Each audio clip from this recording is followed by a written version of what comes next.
Welcome to Blizzard Fire. We hope this video helps fire up your solution. You'll begin by enabling Circle to search and granting the key permissions. Open Settings, tap Google, then Circle to search and switch it on. Once done, allow microphone and screen capture when prompted so the feature can analyze content. Make sure the Google app is up to date for the latest controls.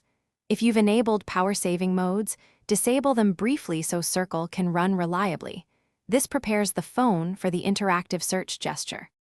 With Circle to search active, navigate to the content you want and draw a circle around it. Use a quick, deliberate motion. The Google overlay appears. Tap the result bubble to let Google analyze the selection.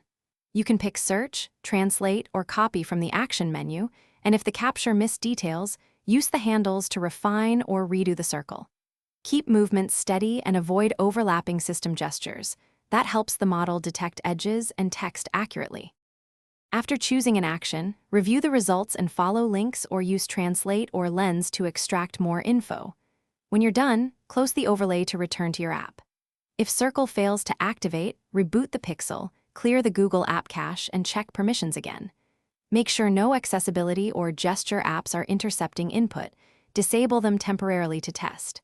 If problems persist, toggle Circle to search off and back on. Then retry the gesture. This often resolves persistent glitches. Thanks for watching. If you found this helpful, don't forget to like and subscribe.